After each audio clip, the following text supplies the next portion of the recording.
मीमांसा एकेडमी में आपका स्वागत है। ये सीरीज है 2 मार्कर की, क्योंकि आपकी जो नया सिलेबस है 2024 का एमपीपीएससी मेंस का, उसमें पहले 3 मार्कर था, जो अब 2 मार्कर हो चुका है। ठीक है, तो इसमें संभावित क्वेश्चन जितने भी 2 मार्कर आ सकते हैं इसमें इंक्लूड किए गए हैं, तो प्लीज़ वो लेक्चर वॉच कीजिए। ये पार्ट 2 है, ठीक है, और पार्ट 1 पहले आ चुका है, तो उसे भी आप वॉच कर लीजिएगा। चलते हैं नेक्स्ट क्वेश्चन में। हड़प्पा सभ्यता। हड़प्पा सभ्यता का जो क्षेत्रफल है वो है 12,99,600 वर्ग किलोमीटर, और जो उत्तर से दक्षिण इसका विस्तार है कितना, 1400 वर्ग किलोमीटर, और जो पूर्व से पश्चिम की ओर विस्तार है वो है 1600 किलोमीटर। हुआ क्लियर? इसका जो विस्तृत एरिया है वो है त्रिभुजाकार। आप देख रहे हैं ये त्रिभुजाकार है। जो उत्तर में मांडा है वो किनारे किसके है, वो तट है किसका, वो है चिनाब नदी का। दक्षिण में नदी कौन सी है, वो है गोदावरी। उसके तट पर स्थित है कौन सा, दायमाबाद। वहाँ पे इसका विस्तार है, वहाँ तक इसका विस्तार है। और जो पूर्व है, पूर्व में एक नदी है कौन सी, वो नदी है दसक। और दसक नदी के किनारे में एक स्थान है, उसको बोलते हैं सुत कांगे डोर। और जो चल जाएगी कहाँ पर, पश्चिम साइड में, पश्चिम साइड में अलीराजपुर है। और नदी कौन सी है, नदी है हिडन। हिडन नदी किनारे स्थित है अलीराजपुर, वहां तक इसका विस्तार है। ये पूरा हड़प्पा कालीन नगर जो है उसका विस्तार है। हुआ क्लियर? अगर आपको हड़प्पा कालीन आता है 2 मार्कर में, तो इतने जो इन्फॉर्मेशन है आपको जो भी याद रहेगी सारी इंपॉर्टेंट है, वहां पे इंक्लूड कर देना।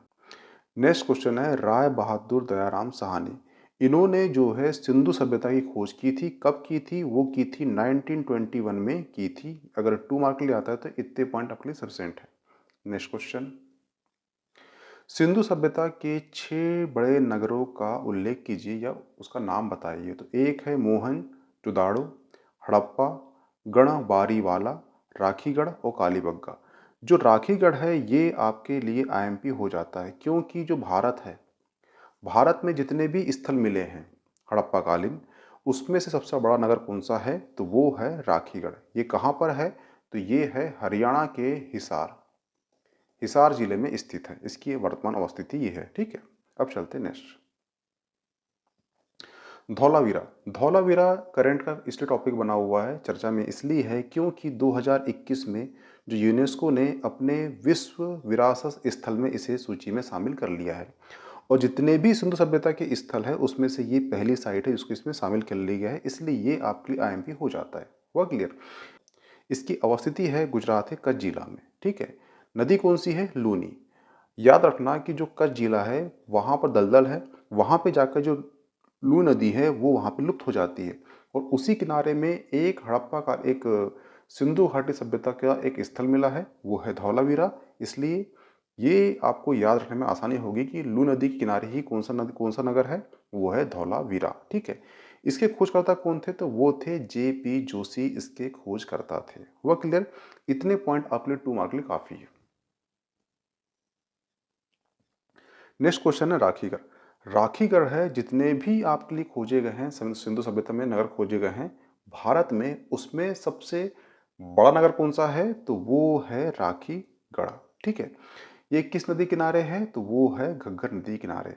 इसकी अवस्थिति क्या है, तो वो है हरियाणा जिला, हरियाणा राज्य, और जिला कौन सा है, हिसार। हुआ क्लियर? नेक्स्ट क्वेश्चन है लोथल। लोथल क्या है, तो लोथल और एक है सुत कांगे डोर। ये दो ऐसे स्थल थे जो ये उस समय के बंदरगाह थे। तो लोथल क्या है, सिंधु सभ्यता का बंदरगाह है। और इसकी अवस्थिति क्या है, ये भारत में कहाँ पर है, अहमदाबाद गुजरात में। ये नदी कौन सी थी जिसके किनारे ये स्थित था, क्योंकि ये नदी तो चाहिए किसके लिए, बंदरगाह के लिए। तो नदी कौन सी होगी आपको वहां पे बताना पड़ेगा, वो है भोगवा नदी। इसके खोजकर्ता कौन है, तो वो है रंगनाथ राव, इसे खोज करता है।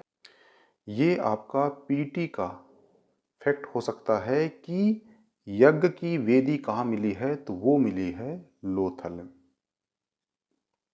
हुआ क्लियर? ठीक है, इतने पॉइंट आपके लिए काफी है। नेक्स्ट क्वेश्चन है सुत कांगे डोर। सुत कांगे डोर और लोथल दोनों बंदरगाह थे, परंतु लोथल जो है ये अपने प्यारा भारत में था, और सुद कांगड़ो जो है वर्तमान में बलूचिस्तान के क्षेत्र में स्थित है। ठीक है, तो सिंधु घाटी सभ्यता का क्या था, ये बंदरगाह था। इसकी अवस्थिति क्या है, वो है पाकिस्तान के मकराना। मकराना में समुद्र तट के किनारे स्थित है। ठीक है, नदी कौन सी है, वो है दशक। और यहीं तक ही जो आपने हम पढ़े थे, यहाँ पे सुद कांगड़ोर था, यहाँ मांडा था, यहाँ अलीराजपुर था और यहाँ दायाबाद था। ये इसका पूर्व का अंतिम भाग है, किसका, हड़प्पा सभ्यता का। हुआ क्लियर। ठीक है, इसके खोजकर्ता कौन है, वो है ऑरेंज स्टाइन इसके खोजकर्ता है। मुहर, ये आपके लिए वेरी वेरी आईएमपी हो जाता है। क्यों, क्योंकि जो मोहनजोदाड़ो है वहां पे एक सील मिली है, सील यानी कि मुहर, ये ऐसे सील मिली, ये सीर की। ठीक है, इसमें एक मूर्ति मिली है जिसको पशुपतिनाथ कहा गया है। इसके तीन सर थे, एक सर सामने है, एक सर इस साइड है, एक सर इस साइड है। तो ये कौन से नाथ हो गए, ये पशुपतिनाथ देवता हो गए। और इस देवता के चारों ओर एक चार जानवर हैं। वो कौन कौन से हैं, एक है हाथी, एक है चीता, एक है गेंडा, एक है भैंसा। तो एक बार यूपीएससी ने ये क्वेश्चन पूछ लिया था कि जो मुहर मिली है पशुपतिनाथ की, उसके चारों ओर कौन कौन से पशु का चित्रण किया गया है। हुआ क्लियर। ठीक है, तो एक है गेंडा, एक है चीता, एक है हाथी, एक है भैंसा। तो ये आपके लिए वेरी वेरी इंपॉर्टेंट हो जाता है। जो मोहनजोदाड़ो है वहाँ पे ये सील मिली है। जो यूपीएससी में क्वेश्चन पूछ चुका है, सिंपल सी बात है। एमपीएससी में 3 मार्कर या पीटी दोनों में आपको पूछ सकता है। तो इतनी इन्फॉर्मेशन काफ़ी है 2 मार्कर प्लस पीटी दोनों के लिए। मनके बनाने कारखाने 2 मार्कर में पूछता है, तो ये दो थे, एक है लोथल, एक है चन्हू दाड़ो। भाव चित्रात्मक लिपि ये क्या थी, तो ये सिंधु सभ्यता की लिपि थी और इस लिपि को लिखने का तरीका था दाएं से बाएं की ओर इसको लिखा जाता था। हुआ क्लियर। सिंधु सभ्यता के प्रमुख फसलें कौन कौन सी थी, तो दो थी, एक है गेहूं और एक है जौ। नेक्स्ट क्वेश्चन है मेलुआ। मेलुआ शब्द हमें कहाँ मिलता है, वो मिलता है मेसोपोटामिया के जो सभ्यता है उसमें एक अभिलेख मिला है। अभिलेख में वर्णन मिलता है किसका, मेलुआ का। और इस शब्द का जो उल्लेख था, अभिप्राय था, वो था सिंधु सभ्यता।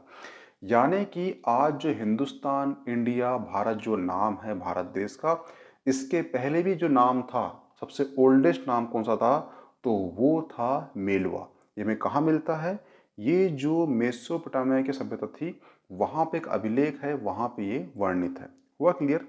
और एक चीज रखना, ये इमेज है अमीश देवगन की बुक है मेलुआ।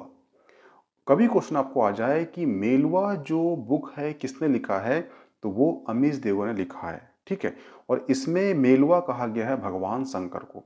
भगवान शंकर को बोला जाता है आदि योगी, आदि योगी बोला जाता है। आदि योगी क्यों बोला जाता है, क्योंकि आदि योगी का मतलब होता है जिसके जन्म का पता ना हो। और भारत देश को ही क्या बोला गया, सबसे ओल्डेस्ट नाम क्या है, मेलुआ। इसलिए इस दृष्टि से आपके लिए वेरी वेरी इंपॉर्टेंट हो जाता है 2 मार्कर प्लस पीटी दोनों के लिए। ठीक है। पिगटन, जो पिगटन क्या है, पिगटन एक इतिहासकार रहे हैं जिन्होंने हड़प्पा और मोहनजोदाड़ो को एक विस्तृत साम्राज्य की जुड़वा राजधानी कहा था। तो ये आपका पीटी प्लस 2 मार्कर दोनों के लिए आईएमपी हो जाता है। कभी क्वेश्चन आपको आया कि जुड़वा राजधानी किसे कहते हैं, तो वो है हड़प्पा और मोहनजोदाड़ो। कभी ये क्वेश्चन आया कि किसने कहा है, तो वो पिगटन ने कहा है। और पिगटन आपको 2 मार्कर में पूछ सकता है। पिगटन वहां पे आप ढेर हो जाओगे कि पिगटन क्या है। तो पिगटन वो व्यक्ति है जिसने हड़प्पा और मोहनजोदाड़ो को क्या कहा था, विस्तृत साम्राज्य की जुड़वा राजधानी कहा था। कार्बन C14, कार्बन C14 पदार्थ की जो उसकी एज है उसको निकालने के लिए इसका उपयोग किया जाता है। इसके जो खोज करता है वो हैं V.F. लीवी। सेकेंड पॉइंट है, जिस पदार्थ में कार्बन C14 की मात्रा जितनी कम होती है उस पदार्थ की एज उतनी अधिक होती है या उतना वो प्राचीन होता है, ऐसा माना जाता है। तो यहाँ पे आपके पार्ट 2 के 2 मार्कर समाप्त होते हैं। मिलते हैं नेक्स्ट 2 मार्कर में। Okay, thanks.